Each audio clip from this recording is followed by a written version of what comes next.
tribute to George Grant as we begin this colloquium. Reflecting on George Grant's death a few weeks ago, it struck me that I couldn't really think of anything that I had figured out, or that I seemed to myself to have figured out, that I didn't think I owed ultimately to George Grant. And if I should happen to say anything true today, I guess I'd want to say that I owe to him too. Second thing, the last speaker, when he mentioned, warned me in some sense of being the first, I guess, to speak at length about Ellen Bloom, and therefore beginning in what might he thinks be a mass movement. And then compared Bloom, I'm not sure whether to Bonnie or Clyde, but anyway, to Bonnie and Clyde. I was suddenly reminded of a quip someone told me yesterday that Bloom was supposed to have once made. I don't know for sure that he did, and I thought it was irrelevant. But then, when he mentioned the castle in Victoria, I decided I couldn't resist it. Bloom was supposed to have once been shown a photo of the American actor Buster Keaton standing in front of the palatial home of Aristotle Onassis, and his quip on it was, "Aha, Buster contemplating the home of Aristotle." I'm not sure it's even totally irrelevant, but anyway, any port in a storm. In the last 3 pages of the almost 400 that comprise Ellen Bloom's Closing of the American Mind, Bloom speaks suddenly with great confidence of the prospects for restoring liberal education. The dark clouds that surround that prospect, he says, can be dispelled if we simply grasp what is still there in the permanent questions and in the great texts in which those questions are explored. We can still, he says, come in touch with real being, make bearable what is otherwise unbearable, the imperfection of our own humanity, coming in contact with what we find in, say, Shakespeare or Plato. He recalls a student who once wondered whether we could ever hope to live the kind of experience that Plato seems to describe in the Symposium. And Bloom said to that student and to us, yes, we can, that though Socrates isn't with that student or us, we have what's perhaps even better, Bloom says, Plato's books about Socrates.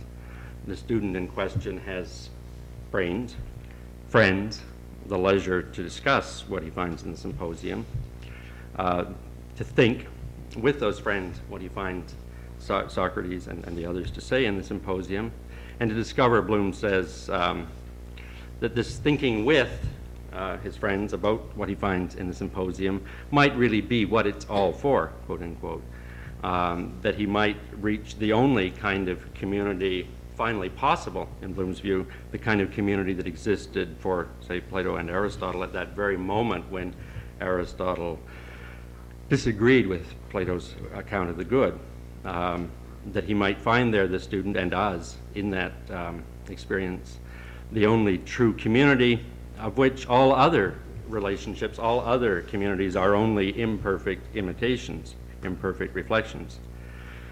He reminds that student and us that though the Symposium occurs at a time of great crisis for Athens, a time that both Socrates and Aristophanes see as one that prefigures the decline, or is the decline, of Athenian civilization.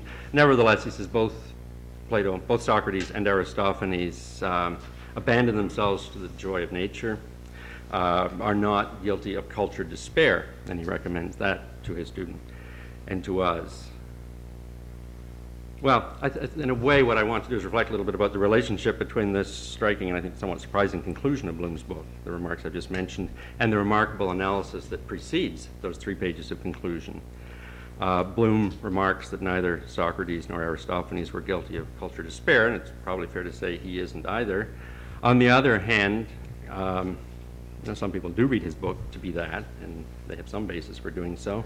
And moreover, he reminds us himself of Aristophanes previously, and of the fact that in Aristophanes' Clouds, we in fact find the first depiction of what Bloom takes to be central to liberal education, the philosophic experience, or more specifically, the experience of Socrates. We find that first depicted in Aristophanes' Clouds, and we find it depicted there as the cause of great disaster for the community, for the family, and for the community. We find, apparently, the view of Aristophanes that for the sake of justice, liberal education, the Socratic enterprise must be closed down, the academy burned. And Bloom says, though many scholars question the justice of Aristophanes' charges against Socrates, the evidence supports them, Bloom says. The evidence supports the charges Aristophanes makes against Socrates. Well, I think the importance of Bloom's book is that it raises those questions again for us. And I want to reflect on some of those questions. In fact, most of what I want to say is in the form of a critique of what Bloom says, of the argument that I take to be central to his book. Specifically, what I want to do is this. First, to sketch out how I think Bloom sees the relationship between liberal education and particularly the philosophic experience, the experience that is represented above all by Socrates, that's the very core of liberal education, the experience that Thales experienced when he discovered the actual causes of eclipses, the common experience of philosophy as the heart of liberal education. How Bloom sees that, the relationship between liberal education with that experience at its heart, and the necessary conditions of liberal education, the conditions of soul, the conditions of society, of community that make possible liberal education, that make it possible for it even to occur, much less to succeed. And I want to try to establish that the relationship is a conflictual one, that the success of liberal education, as Bloom, I think, understands it, means the destruction of those conditions that make it possible, the destruction of those conditions in the individual and in the community. Now, it might be that this conflict, this tension between liberal education and its conditions is just in the nature of things, that Bloom simply shows us something that's actually there. And that may be, but I want to question that by arguing that there are difficulties within Bloom's argument, problems of coherence, that proceed from the assumptions he makes about the philosophic experience that he takes to be the core of liberal education. That taking that as its core, liberal education in fact becomes radically diminished on Bloom's own terms, that much that he takes to be important to liberal education is precluded by his understanding of the philosophic experience as the heart of liberal education.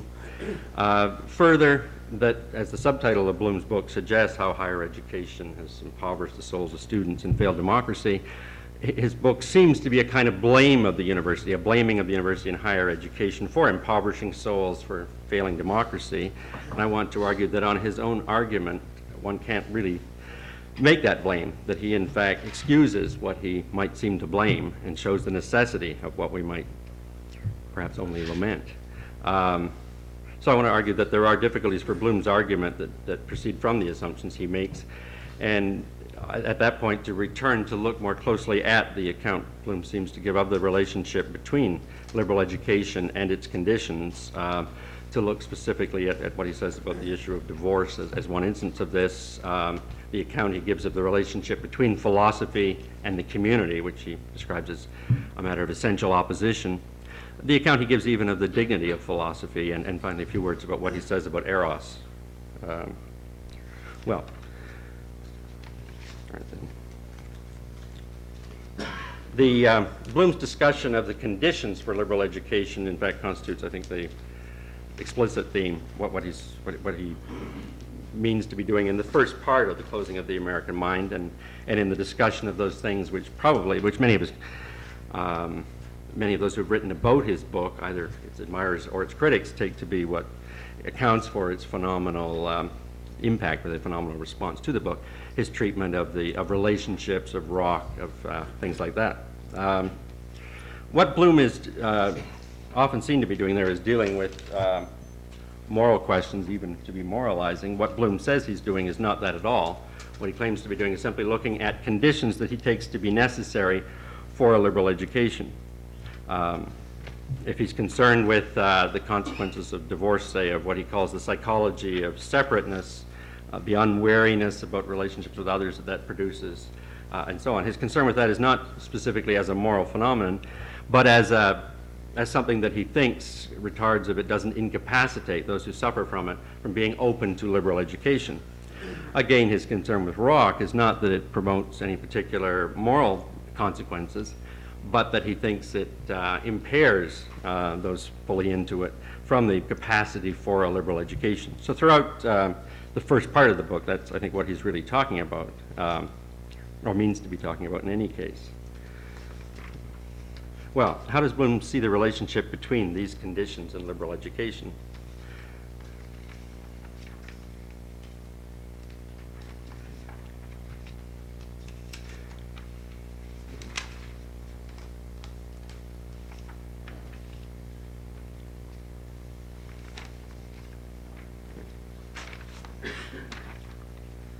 On the basis of much that Bloom says, it could seem that it's the necessary, if not intended, result of liberal education to undermine the conditions on which its very possibility depends, or at the very least to substitute for those conditions new ones that closely resemble those Bloom has deplored because they deform the soul so as to preclude liberal learning.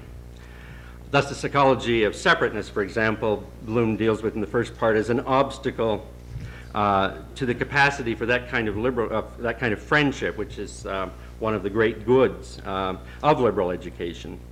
And yet the psychology of separateness can also lead in that direction in the sense that what it amounts to is a kind of wariness about all other relationships. And from the perspective of the best and only true relationship, the one found in philosophy, in fact, all other relationships are seen, as I said at the beginning, as merely reflections. None of them are true relationships. All of them are more or less adequate or inadequate reflections of the only true relationship, the one found in philosophy. So though the psychology of separateness in students seems to impair them for liberal education, in fact, the experience obtained of liberal education is one that in a way resembles the psychology of separateness, at least so far as it's concerned with all other relationships than the philosophic one. Again, when Bloom talks about the conditions for liberal education in the first part, when he talks about sexuality, for example, says he deplores the fact that that for the students he deals with sexual passion no longer includes the illusion of eternity. But if we pay attention to his phrase, we see that for Bloom, from the perspective of liberal education itself, the connection between sexual passion and eternity is in fact illusion, and that's how it seems from the point of view of liberal education. Bloom speaks of the biblical tradition, which he thinks was terribly important to the formation of those students that he found so exciting several years ago. The notion of reading a book, a total book that seemed to give an account of the world and of how we ought to act in it, was the sort of necessary entrance, he thought, to take to the very notion of great books. So the biblical tradition was essential to liberal education, at least as it occurred in America, and yet from the perspective of liberal education, the Bible's disappearance becomes inevitable. It's quote unquote how Bloom speaks of it. Nor can we say that the consequence of liberal education for its conditions, their transformation or eradication, is simply an accident. In fact, it seems to be part of the intention of liberal education, according to Bloom. He tells the story of a debate he had many years ago with a psychologist at Cornell. The psychologist relished his role as a debunker of his students' prejudices. Bloom worried about the man's indifference to the significance of those prejudices for his students' lives, and by the fact that his colleague did not seek to replace those prejudices with some desire for the truth. And that's important and probably good points against his colleague, but Bloom mostly sums it up by saying against his colleague that he'll take on the task of giving his students the prejudices for the other man to puncture. And Bloom says, quote, "One has to have the experience of really believing before one can have the thrill of liberation," end quote. A mind without prejudices may be empty, as Bloom sometimes says, and prejudices may even be, again quoting him, divinations of the order of the whole, yet liberal education is still, and perhaps essentially for Bloom, liberation from them. Bloom compares what his colleague does to a 4-year-old, or to someone telling him when 4 years old that there was no Santa Claus, and labels this a lobotomy. But his more precise description of it is as, quote, "a merely methodological excision from the soul of the imagination that projects gods and heroes onto the wall of the cave." What is really at issue between Bloom and his colleague is not the fact that God, Santa Claus, and heroes are projections of the imagination, but rather the psychologist's indifferent to what such projections tell us about the soul that projects them. Liberal education is more than merely methodological excision, but it is still excision. So the tension between liberal education and its conditions isn't simply an accident. It's part of the intention of liberal education. Well, this may be, as I say, the way it is. Perhaps this is simply true. But I want to raise some questions about that by suggesting difficulties that it creates for Bloom's own argument. First of all, as I said, I think it diminishes the scope of liberal education. Bloom speaks of Emma Bovary when she looks at the dissolute aristocrat at the head of the table, the Duc de la Verdière, drooling in his soup and so on. When she sees in him the ancien regime and knows that there once was an ancien regime, she captures for Bloom the experience of liberal education. She's distinguished from the others at the table by her capacity for a liberal education, by what she sees in the old Duke drooling at the head of the table. She sees what really is, as opposed to the others who see simply an old man drooling in his soup. And yet, does this really make sense on Bloom's terms? The core of liberal education, he says, is the philosophic experience, is the experience that Thales had in seeing how eclipses are caused, the experience of Socrates, and so on. And he says, from that point of view, from the point of view of the philosopher, there is essentially no difference between Des Moines, Iowa, and Pericles, Athens. They appear the same. That, I think, is to say that the experience Emma Bovary has makes no more sense from the point of view of the philosopher than does the distinction between Pericles, Athens, and Des Moines, Iowa. More than that, Bloom says that the question for liberal education at several points is, what is man? And that's, he says at some point, one of the great virtues of being a teacher, that you're forced to reflect on that by the variety of your students and so on, by thinking about their souls and their receptiveness to what you're teaching. But that question, according to Bloom, arises only as a kind of afterthought or second thought for philosophy, which is the core of liberal education. The philosophers, he says, were forced to attend to that question, forced to think for the first time about psychology and the variety of souls because of the unhappy experience of Socrates. They had to think about the souls of other men because they had to do something about those souls or control those souls if they were to protect themselves from suffering the same fate as Socrates. So psychology comes up for philosophy, comes up in liberal education only as a kind of afterthought, only as a political necessity in order to protect philosophy. And indeed, when we see the results of that psychology, the psychological analysis that philosophers were led to by the experience of Socrates, I think we see it couldn't very well figure as the heart of a liberal education. What the philosophers discover is that most men, unlike themselves, are overwhelmed by the thought of their death, by their mortality, and find various ways to cope with that, mostly through myths and delusions, work up various kinds of moralities and so on in defense of their lives and of those they love, and develop myths in support of those. The philosopher is above all struck by the difference between himself, by his capacity to intransigently face death, and the incapacity of most others to do so without at least various kinds of deluding illusions. The question, what is man, isn't truly a question. The question, how ought I to live, isn't truly a question on this experience. It's only a question of whether we're tough enough for it or not. There is only the matter of being serious, which is to say being a philosopher and facing intransigently our death, or being one of the others. No true question at the very heart of liberal education, or what Bloom says is the question of liberal education, not really a true question at all. Well, the second thing I wanted to suggest as a difficulty for Bloom's argument was that the blame of the university that he seems to offer is ultimately undermined by the course of his argument. Bloom says at some point in the first part of the book that the diminished conditions for liberal education that he's describing in the first part of the book aren't the consequence of pop culture events or anything that happened in the 50s or 60s. These changes in conditions, in fact, proceed, especially in America, from the philosophic intention of the founders of the modern world, and especially from the intentions of men like Thomas Hobbes and John Locke. What we see worked out in America, Bloom says, is without accidents. It's simply it's the working out of a kind of necessity from the theory of Locke. It's the working out of the Lockean family. Well, perhaps if we can't blame the universities, we can blame the Enlightenment philosophers like Locke and Hobbes who are responsible for this.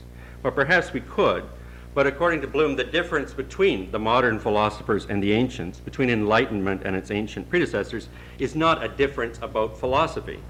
They understand philosophy in the same way. The philosophic experience as felt by Thales is the same experience felt by Socrates, Plato, Descartes, or Nietzsche.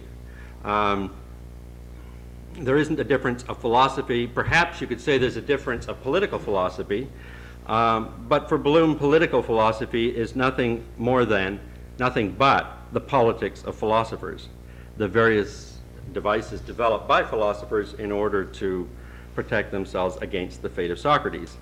By the ancients, was an alliance with the aristocratic few, the vulgarly courageous, in which the philosophers pretended to be indifferent to death in the same way that the courageous few were, the vulgarly courageous, disguised the real meaning of their indifference to death. And then in modern time, a second lie, or a new lie, a lie whereby the philosophers claim to share the same passionate fear of death as do the rest of us. On the basis of the second, philosophy gets the free lunch that Socrates asked for but was refused. Philosophy gets that free lunch. Science is ensconced. Philosophy as science is ensconced as the great power in the modern world. So at most it's a question of strategy, and I don't think they can even be blamed on Bloom's account for having chosen an unwise strategy, because science is, on Bloom's account, truly in the driver's seat, and science isn't truly distinguishable from philosophy or from the very heart of liberal education. Nor, if I can, nor can one say, I think, that the university can be blamed for failing democracy.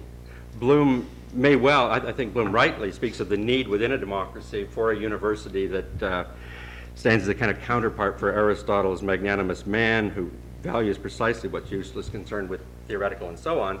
But his own account of the university as the product of enlightenment could not possibly be that university.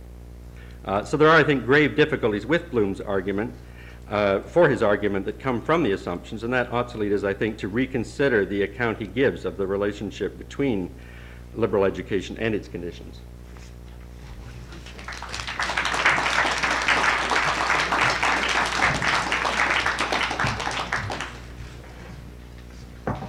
Thank you very much, all three of our lecturers. I open now the discussion. Discussion is scheduled to end at 5:45.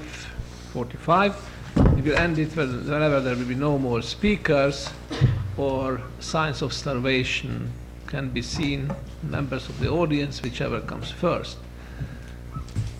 Go ahead, please. We will entertain questions, remarks, but not additional lectures.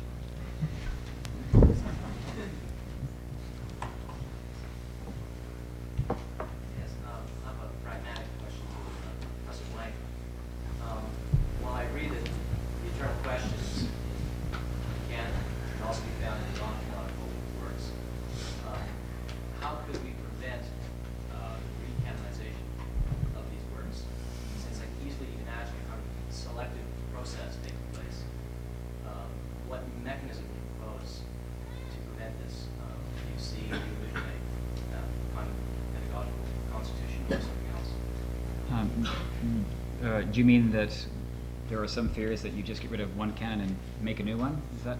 Well, I think if we were to just choose what trash novels, what might end up happening is these would be canonized eventually over time. They would be adopted. Okay, I think what. How would we prevent that? I think simply by moving with the time. You don't pick one trash novel and stay with it for 100 years. You simply go through your top 10, for example. When I having taught a course called Bestsellers, I just went to my super value and I took 3 of the top 10 and used them. And when I taught it the next time, I took 3 more from the top 10. And my canon was a very dynamic and cheap canon too, by the way. Yes. Yes, this is related, in fact, to like when you read those 2 jacket blurbs, I immediately felt like saying, you mean popular literature or commercial literature? I think you're aware there's another dimension which is very important, because commercial literature is a canonization of its own. It may be based on popular values, but which are distorted, changed, used, converted. I'm particularly aware of because I've done a lot of work with the use of a couple of Canadian historical figures, like real ones, real and Ethyle, and I've seen what's happened to them in literature and film. And it's mostly, to say the least, where it's entered many distortions. I think the whole process has to be involved, not simply commercial, but popular. What does it mean? What does it reflect? Who controls it? Because trash literature is not controlled in a popular sense. Although I agree with the direction. I think there's a dimension in it. When I look at or when I teach bestsellers or popular fiction, we look at the whole package. We look at the marketing of that. We look at the picture in the front. We look at what ads are in the back. For example, in the Iron God one, halfway through there's a little pullout that shows you can buy a wristwatch that when you shoot a machine gun it won't lose time. And on the back page is a cutout and it'll write about a Luger pistol. Now these are all things that we examine, sometimes semiotically, and we look at, again, the whole package, not just the text itself. The text goes from one cover to the other, and where it's bought. The fact that it is in a lineup at a supermarket is an important consideration, as opposed to being in a Shakespeare and Company in Paris. So again, we try to expand it, or I think that was what I would promote anyway.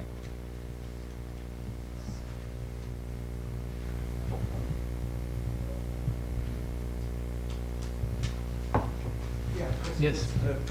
Comment and question, I guess, of the same speaker. The idea of the personal I, it seems to me, is inevitably written in local and cultural terms because there aren't any others. I would want to say. So that, say, when we write our personal histories, we're at least as much controlled by the culture as in any other time, and perhaps more so. Now, I think what we're doing, especially in our society at this time when we do that, is to replace, say, the law form or Freud's case histories and make those canonical. That might be worth doing, but we certainly haven't given up on the canon. And it seems to me that the idea of personal itself needs to be thought through in terms of a kind of tension between canons and culture. It isn't somehow outside of those. So that's the comment, and I suppose I ask you to respond to that. Yeah, the I self that I was discussing in here doesn't necessarily fall within even, say, the I's that you would find in particular kinds of novels. It has to be, and this is a problem with teaching in a department, in a faculty, in a university. If one teaches English literature, then one uses English literature to get across certain ideas. That is problematical. But as far as the I self goes, the self that I'm trying to promote, I've always found it startling that when I begin to talk about this I self and about about crimes committed, especially crimes committed against the I self, students have huge revelations, and it becomes almost like a therapeutical situation. I can't get to that I self through literature that directly, that easily. Sometimes you can get it, but you don't get it because if they're reading it in a text, it is never the I self. They relate, they respond, they feel emotional about it, but they don't get close to it. And so that's the, again, problem of being within a department. If you're teaching in a philosophy department, you have a different kind of I self that is a philosophical self and historical and so on. And I feel that we just simply never get close to that, the I self that I was attempting to describe. And I think it can be done. And some people, I'm sure, will argue that and say it is not the job of education to do that. It should be done at home. Well, that's the same with sex education. Sometimes it cannot be done at home. There's no way of doing it at home. And what may be done at home may be in some ways better or worse. Is that? Can I just come back? Go ahead. Yeah, it would. No, I'm suggesting more something along the lines that the very notion that the I self would tell its story in terms of the crimes committed against it is a very local, specific cultural notion. It's not as though somehow we've shaken loose history, tradition, culture, canon, and so on by talking about crimes committed against itself. Those are very much within, let's say, the descent from the case histories of Freud in some way, overgeneralized sense, perhaps. So I'm suggesting that the personal self, if you want to use it as somehow standing over against, is illusory, because it's very much inside. Again, I would only say that more of a dialectical kind of model, where we look at the I self in Freud, and if we examine Freud's case studies, we could say we're really not examining case studies at all, but Freud himself. That those two are delusions. Yes, I would go along with that, that the I is both in and without, but there is a certain part of it that is always out and doesn't seem ever to get in. That's the I self that I'm particularly concerned with. Yeah, first and second, okay. Go ahead. Well, the question and comment, I think, addresses itself and I think connects the dimensions of Professor Fekete there, Blank. When I listened, first of all, to Blank, I listened to the dimension there about trivia, as far as the trivia. And I relate to what Paul Pressure, that's book at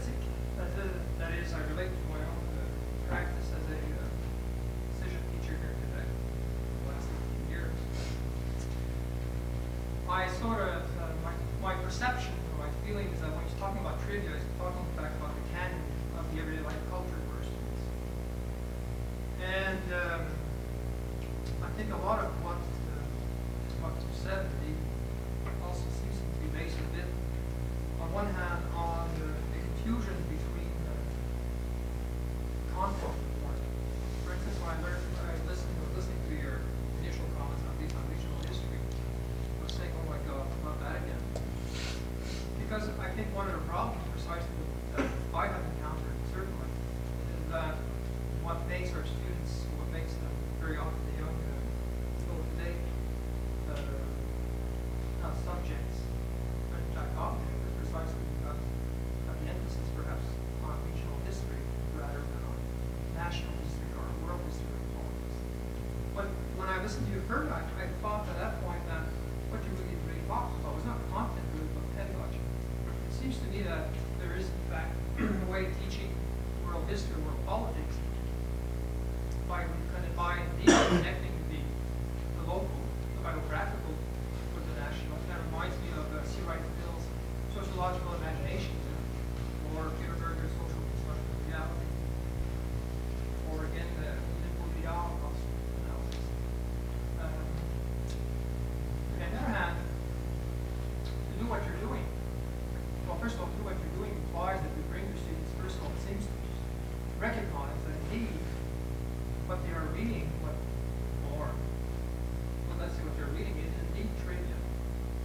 It is to bring them to recognize what is trivia from what is not trivia.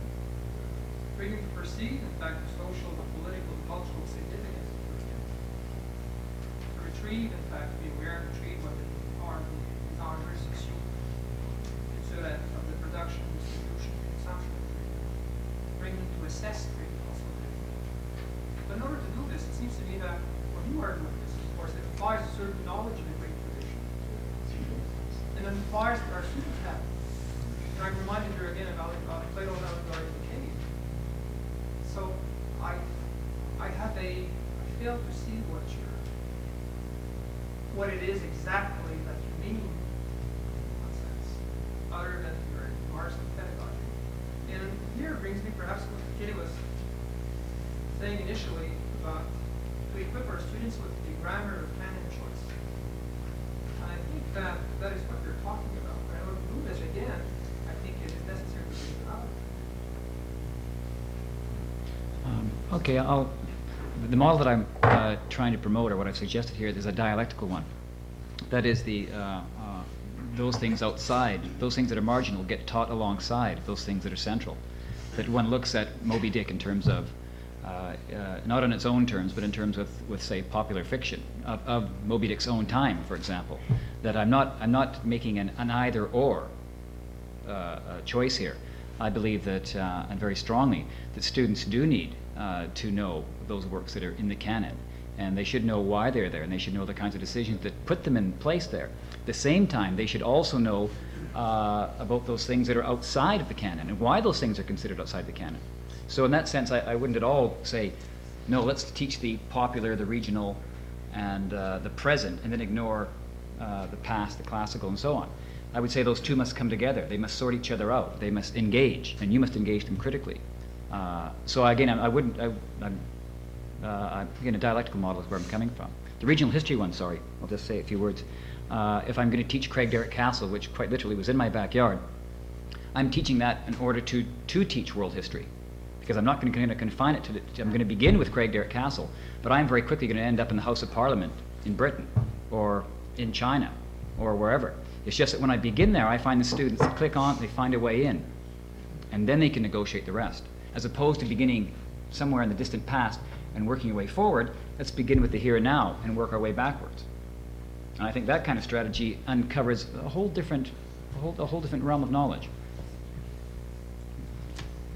Can I say something? I was originally expected to defend the canon, which I haven't really done. So I might like to just for the moment and say, when we were first talking about establishing a kind of great books program at the place where I normally teach, one of my colleagues who didn't like the idea said, I don't like dealing with first-rate books. I prefer second-level books. I feel more in command of the situation then.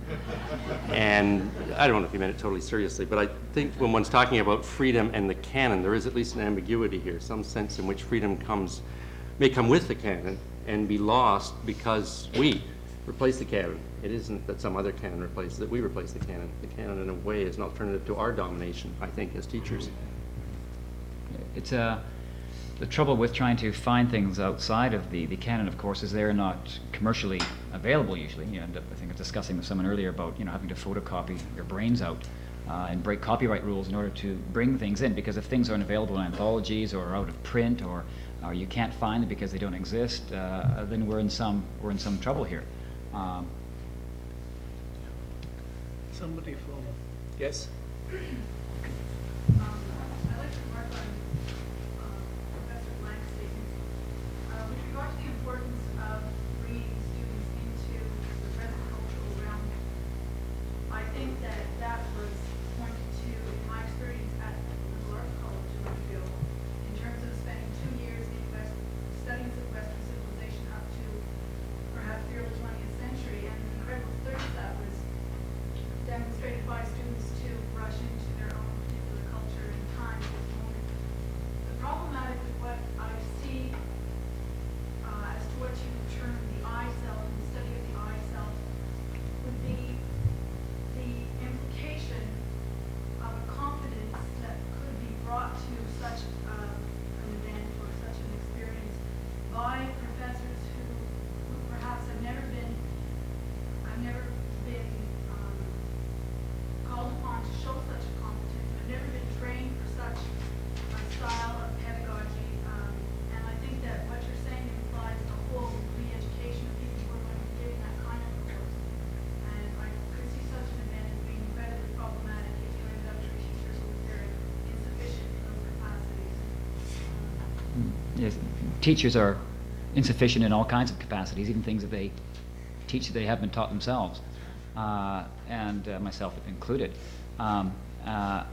You're right. There are some problems here, and they are wholesale problems. And teaching the notion of self probably is the most difficult one, but it can begin very early. I know little kids at a school in grade 1. They all have something called Family Week. Each student gets 1 week to bring in photographs of their family, to bring in a family member. They get all their things about their family put on one board, and every day they talk a little bit more about their family. And even at that, they begin to understand about themselves, how they are represented, where their grandparents came from, and all kinds of interesting things, really at that level. But you're right, there must be some training or guidance given, I suppose. It's a wholesale change. I'd like to perpetuate the audience's affection for Professor Blank. My question is, what about the question of value and confidence? How do we disassemble previous categories of knowledge without having the danger of fading away into a pure relativism? The word relativism is itself relative. I just simply, those concepts don't work for me. Things that are apparently, I think your fear is we're going to have just Rice Krispies, the pedagogy of the Rice Krispies, where you get a lot of crunch but no food value. I just don't think that would happen. Could you say a bit more, because I think it's. I'm asking about questions of value and confidence.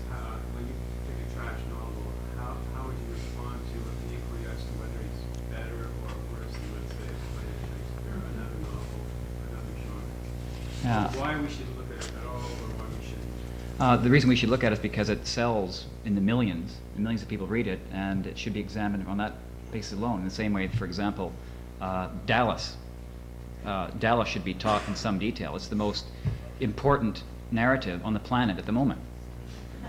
It gets seen by I don't know how many million people. But we shouldn't look at it in terms of whether it's good or bad. We should look at it in terms of what it is doing. What kinds of signs, what kinds of messages is it giving out? What kind of ideology is it promoting? We can talk about whether it's good or bad or ugly, but I don't think that's the important issue. The important issue is to understand what kinds of messages are being sent out. So the F.R. Leavis, Matthew Arnold, T.S. Eliot hierarchy of the top 10 is simply a product of biasness, and at the exclusion of other things that other people might put in their top 10.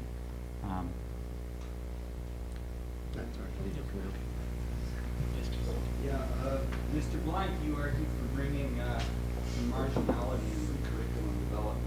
I'm just wondering how far you're willing to go with that. How much marginality? How marginal? And how do you draw the line? How do I draw the line? Yes, drawing a line of the margin. I think that there simply shouldn't be margins. That we should have availability, everything that is a cultural artifact, that is everything.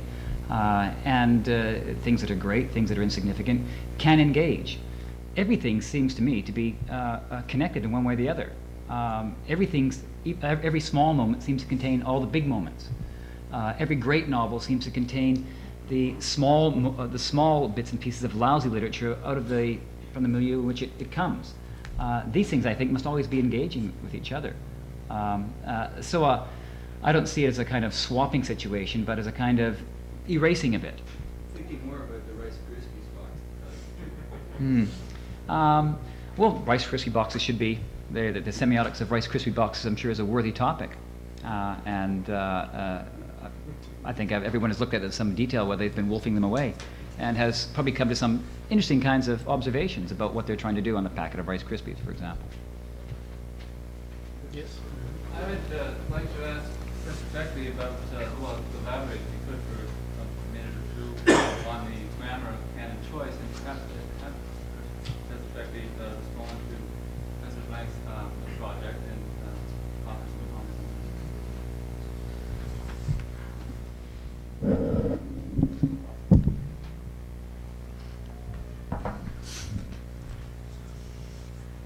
I was thinking as I was listening to a number of the exchanges that I was trying to, as you say, elaborate to myself what I was thinking of in these terms. And I think what I'm looking for is some kind of mobilities that allows us to move through our culture. And that means not only upward mobility, which is usually how people relate to canons, is to get up to the best and so forth. And I think some of those elevators do take you up, and some of them are dead ends. But I'd like to see lateral mobility as well, and some ability for people to move through a range of stances, a range of information types, a range of hierarchies of value, which are what various kinds of canons do contain. I mean, there are obviously the canons of great literature, the canons of what you read in the bathroom. I mean, you go through visiting the bathrooms of the nation, you find a certain type of humor there, you find a certain type of reading. And there are all of these kind of things. What I'm trying to argue for is some way in which we can learn to negotiate these transactions into which we enter, each of which has in it its own sets of evaluations, its own sets of forms. I venture to say that if one spent much time reading whatever you would imagine starting out saying was the worst of trash writing, and I use that in quotation marks, pretty soon you would say this one's better than that one, this one's more interesting in this respect, and this was more interesting in that respect, and you would find criteria in terms of which you could carry on a discussion about it. So that what the relativity of this means is that relative to certain kinds of criteria, relative to certain types of situations, relative to certain sets of expectations, relative to certain purposes in given situations, it's actually quite possible to organize one's range of available options, one's range of cultural information, one's types of stances and behaviors and so on, and to find some way of moving through this with some flexibility. I mean, if that's the kind of complex personality, then we're obviously on the same wavelength in this. I would go a step further, I think, than Professor Blank, though, in response to the other question about value, the axiological question, because I think one of the arguments I like to make is that critics need to find ways in which they can put themselves at stake in the work that they do. And it seems to me that there's a way in which one can get into an endlessly regressive formalism. You can go through your content analysis and you take it to forms, and you take the forms to deeper conventions and deeper codes, and you can take the deeper codes to even deeper historical forms and so forth. And one can remain inside that circle of formalism forever unless at some point one says, look, what we're really talking about here at every step are active relationships, organizations of active relationships, things that are productive in their own fashions.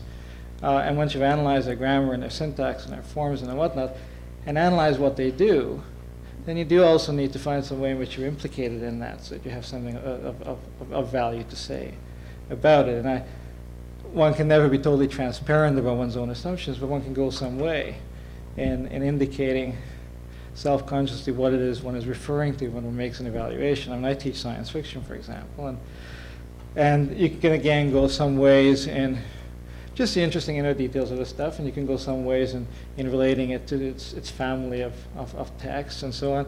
At some point you do make various kinds of evaluations. I mean, one does like to say, well, Philip Dick is a really underrated writer, and he should be more important outside the ghetto of science fiction. And when you say that, you know that you're suddenly bringing two contexts into transaction, something that's the genre context, and something which is the context of so-called good literature or great literature or what have you. And when you talk to the students, you try to explain to them what you're doing. And I find when I talk to the students about this, that I have to search always for what it is to which I am referring my evaluations. I make them with whatever confidence I can advance them at a given point in time, and I try to find out where I base them and probe as deeply as the circumstances call for. To the assumptions that underlie them, the premises that underpin them, and the kinds of things I do.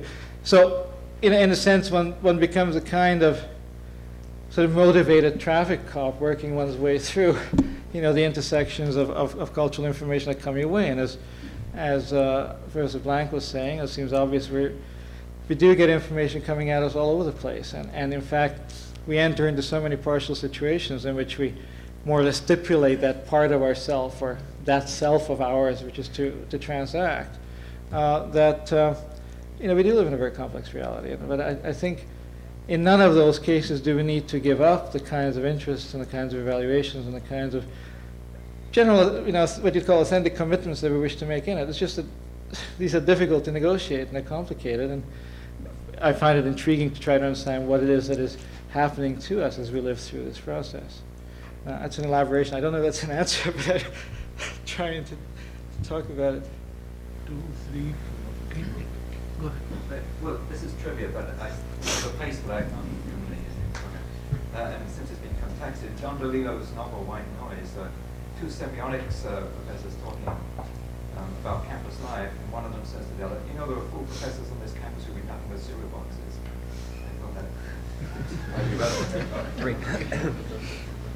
On the question of serial and the connection of the serial to the spatial, which I think that to separate off the temporal from the spatial, to take the idea of the serial as opposed to the image of the synodos, of the convergence of paths and the authority figure, whether traffic cop or conductor, whoever happens to be at that convergence. It does seem to me that there are, in terms of the provenance of the serial books, that if you go to the Quaker Oats box, you have the visual effect of mise en abîme, which is especially dear to one of the hegemonic forms of current discourse, that is deconstruction. And so therefore there isn't an innate a priori triviality about an object of curiosity. But at the same time, we can turn that around. For example, the blurbs in the back of the apparently trash novels, and they cannot, trash is a relative term, it's only trash relative to something else, so that the traffic between the center and the margin cannot efface either of those two terms, otherwise both lose their application and their ability to communicate. But it seems to me that one can I know the story of someone who summarized the plot of Hamlet and Oresteia on different occasions and sent them into Anne Landers and got a deeply sympathetic response. That is to say that there's one mode of appropriation of great books that may court the absurd or embrace the trivial with as much fervour as Jackie Collins and those of her particular and extremely modest version of Olympus. Now, it seems to me that if we try to get beyond this, there are questions floating about here that it might be nice to get to the surface. The question of authority for one thing, and whether that we self-authorize, where in the scene of instruction, how does pedagogy arrogate unto itself the right to speak, the right to break that silence, the right to master the particular narrative, whether of exchange or monologue, that goes by the way of teaching in our institutions and our society. It seems to me I would like to kind of democratize the forms of attention and suggest that each speaker might respond in a way that connected their notion of pedagogy to their notion of the subject, we've had talk of the I self, we've had talk of the self that effaces itself and simply points to the canon. There is my authority. Though often that is concealment of the most authoritarian of all gestures in the scene of instruction. What kinds of notion of the subject inform your discourse and your presumptions about pedagogy, and how does that impact on your teaching and your conception of an unfolding curriculum?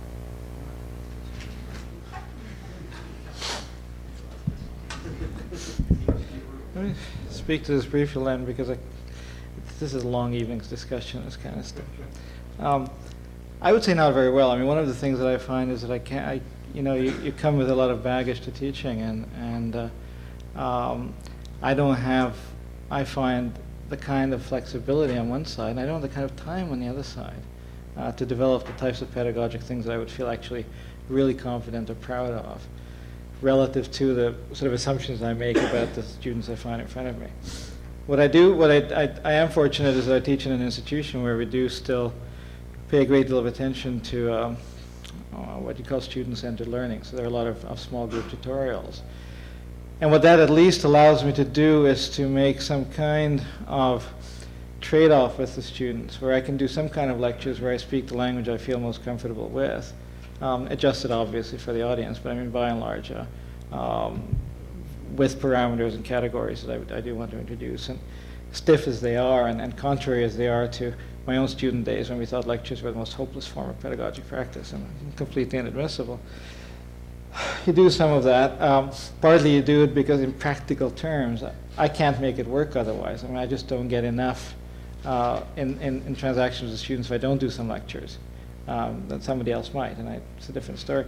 But at least in the seminars, I do have the opportunity to try to let the students take some kind of lead. I mean, to help create a different kind of dialogue in which we can have a somewhat fuller relationship to the context which the students bring to the material. And in that sense, I mean, I respect that impulse in the Dewey system to feel that there's not much point to throwing out scraps of memorizable data to people who couldn't do much with it. And you really could be much more effective pedagogically if you actually were engaging with real life people in front of you who brought from themselves a lot to the material that you shared. So I do the best I can with that. But it's a divided process. I think it has a lot of tensions in it, and I don't think it's satisfactory. And I now there is so much emphasis in some emphasis in at least the Toronto media about teaching and so on. If that thing spreads, and there are ways in which people do work seriously with pedagogy, I'd be most interested to learn from it or to take part in it. That's the best I can do with it. I mean, in a long evening, one could get closer to detail. There was somebody in the back who... Yeah, go ahead. Yes, sorry.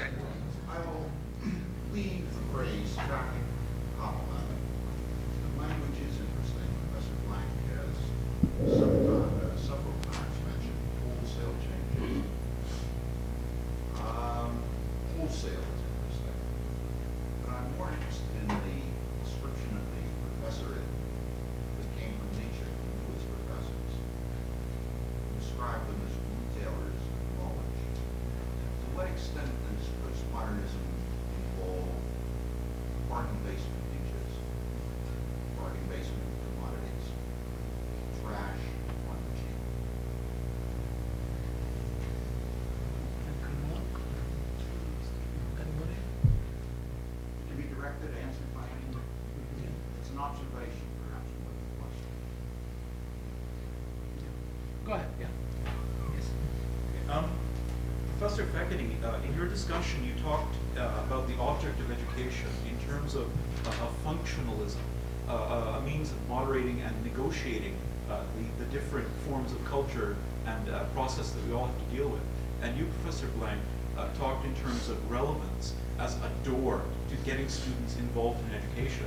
And I find this very interesting because this is a challenge to the canon, which is based on an extension of basically instrumental reason, which I find to be an ominous shadow double to the overtly ideological defense of the liberal education, i.e., it turns you into a good citizen. And I wonder if you'd care to comment on the potential for the extension of the project of normalization in both your attempts to revise the idea of a canon, the idea that we tame culture by looking at it in terms either of the immediate relevance introduced as a new anti-canonical element, or the idea of a new revised canon as allowing us to negotiate and in some way deal with, reconcile ourselves to, and tame the profusion of different cultures and societal processes that we have to deal with in the 20th century. Do you see this, or do you see this, as an extension of the project of instrumental reason? Hold on, sir.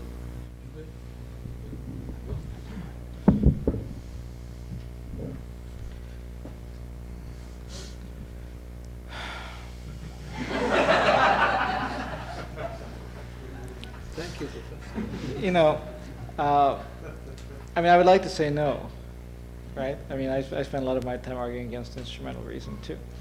I like to think that some of what I was saying could be described in terms of a value rationality and value rational behavior and not instrumental rational behavior, for example. At the same time, I'm now a little bit, say, suspicious or uncertain about the very stark difference between those kinds of concepts. You know, the effort to isolate a realm of being which is completely free of advantage or completely free of benefit seems to me difficult to do. At the same time, the effort to set the world up into you know, things to be overthrown and pure critical behaviors or something like that is also very difficult. So I find myself in the dilemma. I think I share some of the impulses behind your question. That is, I would not myself either like to be just absorbed into something that we might agree was not a good thing. On the other hand, I think one would have to discuss this in ways that are smaller. I mean, into specific situations, specific behaviors, because otherwise the question escapes me. I think the postures of critical purity are at least as canonical in our culture as any other, and you know, one makes a sort of knee-jerk responses to one thing or another. One pays lip service to one thing or another. I talked about, sometimes I use language as negotiation, sometimes I use language as transaction, sometimes I talked about reading culture and writing culture, sometimes I talked about dissent, and I think I used a relatively mixed vocabulary.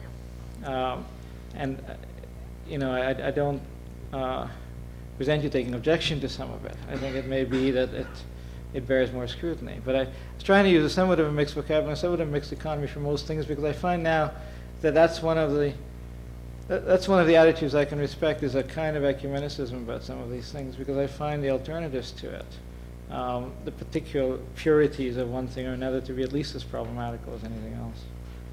So that's Yes. Yes. Sorry. Just a brief observation. I come from Nova Scotia. One of the things that's happened with regional education is that we've reached the point now in one high school in downtown Halifax where there is virtually no history taught anymore. It's simply so banal that nobody will study it.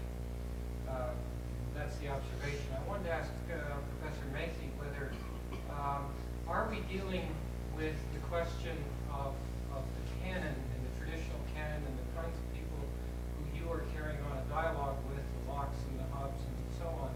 Is that simply a matter of temperament on the part of the student and the person who would teach it?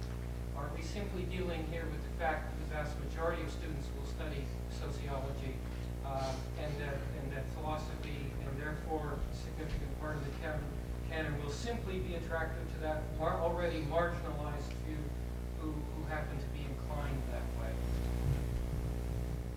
I don't know, but I guess that would probably relate to the subject, at least, of Bloom's discussion in the first part, the conditions, in some wider sense maybe than the conditions he's dealing with, but still has something to do with conditions, I guess. That is, I'm not so sure there's anything about any particular set of human beings de novo, sort of, that means they are or aren't going to be open to that, but there's lots in their experience and in their lives that's going to make them open or not open to that. I mean, I don't know how much is the first, but certainly it's probably the second, unfortunately. But that's something to do with how it's approached too, I guess. An awful lot of what we do, if I can say a little bit about teaching, which I thought someone wanted us all to say something about, but I'm not sure.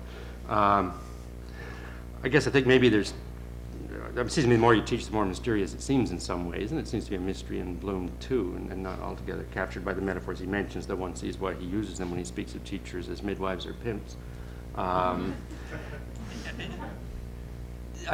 Maybe there's two kinds of teachers, I don't know. Eventually said there's people that say there's two kinds of people and people who say there aren't. But anyway, somebody said of translators, there's two kinds of translators. The really first-rate translator who knows as much as the man he's translating, and they're hardly ever. And the next best is the one that doesn't dream that he has any idea of what Plato's saying, but is doing his best to just reproduce it accurately so that those few people who might be able to figure it out would be able to do something with it. I think somebody wrote a biography of Churchill on that principle. She said she didn't have a clue what Churchill was really about, but she hoped it would be worthwhile for others if she just observed as closely as she could what she saw, and somebody else would figure it out. Well, for most of us as teachers, I suspect it's better to see us as the inferior translator in a way. But what I think that means is not standing in the way of the book. In a sense, we're not standing in the way of what's in the book, at least, of not putting ourselves in front of it, of facilitating, I guess is a horrible word, but anyway, of trying to get that going in some sense, that thing going, because I think it is there to go, and will go, once students discover such books, many, if not all students. It's mostly that they spend most of their academic lives being kept away from those books. And I think a lot of what we're talking about now are other ways of keeping them away from those books, other ways of preserving, not undermining domination. I think you have the Victorians in the wrong place. And we'll have one more question. Time is, yeah, go ahead. Yeah, back to Mr. Fekete's baggage that brings it given out, particularly the economic baggage for the analysis.